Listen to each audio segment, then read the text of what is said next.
a pretty key takeaway is that you are getting a lot of free nitrogen from the atmosphere as long as you've got the soil function there. And probably, as you said, the biggest issue on most New Zealand farms would be air, and people think it's more water or nutrients are the limiting factors. But if you've got a huge compaction layer on your farm or a pan that you don't really know about, you're actually only operating your soil profile or your soil function at 50% or even less, which then requires more inputs and more water to continue to do what you're doing already. So, yeah. Sorry, just they're all intrinsically linked. So, yeah, exactly. It's easy to think about water and minerals or, the physical structure of soil, but you rarely get one improving without the other. It's the whole picture. It's like thinking about things as multiple parts of one whole, and you can't separate the different parts out, which is generally what we often do in farming or have done. People think about, what do we do to the soil chemistry, or what do we do to the plant or the cow, and actually they're all reliant and dependent on each other, both up and down the chain. And I think, I like to say when we work with soil, it's a three-legged stool. So you've got biology, you've got the physical characteristics of the soil, and then you've got the chemistry. So if you're focusing on one part, you're only going to have maybe short-term success. But if you want a long-term solution, increasing that soil function, you've kind of got to come at it with a three-pronged and understand that animals play an important role, so do the plants, and it's not just the soil that you're trying to fix. You want that symbiotic relationship between them all. Yeah, exactly. I kind of think about the chemistry side. If without the structure there and the soil biology, then it's a bit like a dartboard. It's like, well, if you're restricting your soils to only be able to find and operate with the nutrients right in the middle of that red bullseye, because you've got poor soil structure, or your plants are now dependent on the artificial synthetic input and not finding it themselves through their interactions with soil microbiology, then your pool of nutrients is limited to that bullseye. But as you create soil health through your management and, think about things like feeding your soil microbiology. So I think it's particularly in dairy, and it is harder in dairy for sure. I'm not saying it's not. I think a lot of these systems, they're definitely easier to start implementing and getting results quickly in beef and sheep. But it's easy to think, right, what does the cow need? But actually, when you're managing pasture, it's another three-legged stool. It's the needs of the animal, the needs of the pasture, and the needs of the soil. And again, generally, I think, well, if you think about the needs of the soil and the pasture, then the needs of the cow are generally met. It's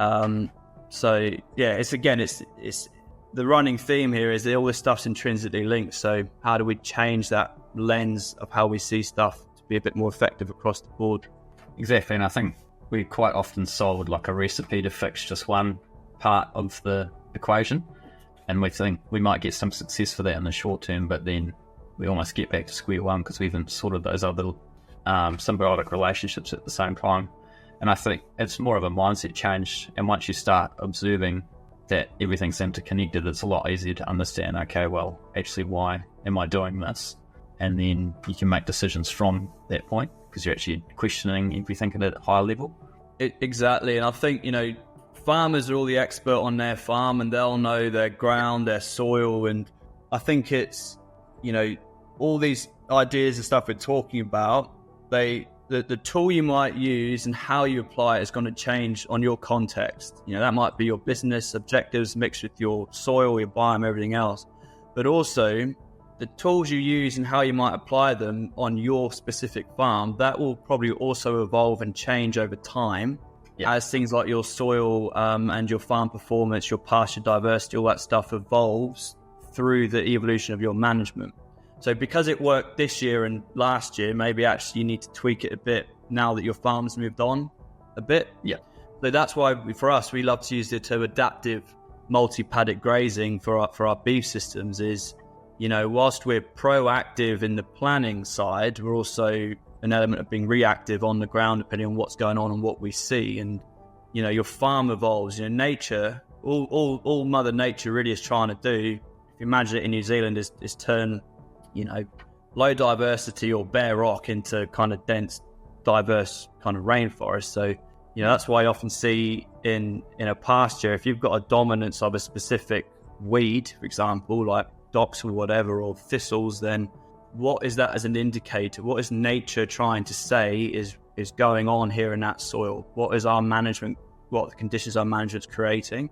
So instead of trying to fix the symptom by spraying the weed, think why the weed is there and what we can do to get rid of the weed being there. So obviously docks like love compaction, or thistles love bare ground.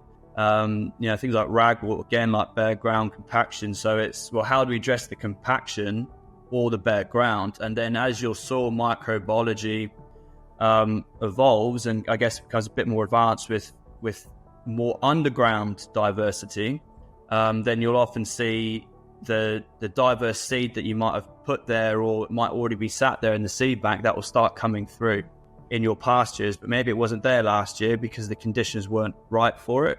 Yeah, exactly. I think a lot of people don't understand that weeds are an indicator and they're actually due to your management. It's not, they haven't blown over from your neighbours because they've got weeds. There's actually the management you've created and they're trying to solve a problem for you. So sometimes it can be like actually let it do its job and then the pasture will flourish after. But a lot of people are quick to just go spray because it doesn't look great, but they're actually serving a purpose in the succession of plants within the natural systems. And that's exactly. And it is. And, it's not to say that, right, well, maybe some kind of intervention isn't the right choice, but maybe just leaning into the glyphosate or whatever is not the right intervention. Maybe some kind of compost application or whatever. So really you really want to figure out what's going on and do your soil test or whatever first. So make sure that what you're trying to address is being addressed with what you're putting in, or else you could just create another problem that you didn't think about. But there's more tools out there than what we're used to seeing, really. Yeah, and it's trying to figure out what works in your context and what you're trying to achieve. And I think probably the easiest thing you can do is actually just dig a hole in that area and see what's going on underneath the ground, because that'll tell you a lot more about what the management has been happening. It's so interesting though, like some of the data that we had on the farm in Oxford, we saw some levels of nutrients were really high in the soil, but they didn't actually show up in the pasture sample. So like the sample was taken next to the same hole on the same day, obviously, and vice versa. There's some stuff like selenium was really high in the pasture, but it was really low in the soil. So I think one thing to remember is us humans are quite far behind really understanding what's going on in the soil and how all these complex relationships work. And obviously also our ability to test for it. So just because our testing method in the lab showed one thing doesn't mean it's not there and working in nature. Obviously the selenium's come from somewhere, but if we'd only done the soil sample, we would have thought we were really low in selenium or iron or whatever it was that we saw these patterns with. So I think they're not always just to follow these things as gospel. It's use them with a pinch of salt and see what else is going on. Try and build as much of that picture up as you can with different insights. For me, the obvious one is actually just looking at your farm. You're out there every day. You don't need some soil lab test to tell you which paddocks are doing well and which ones aren't. If you're out there doing it and moving your cows and actually being present and observing what's going on. Again, that's why we like the term adaptive. So if it doesn't look quite right when you move your cows on, then were they too densely stocked for that cell, or maybe we should increase trampling somewhere to try and get more carbon into one corner of the field where there's obviously a bit of an imbalance or an issue. So it's thinking about what tools might I use going forward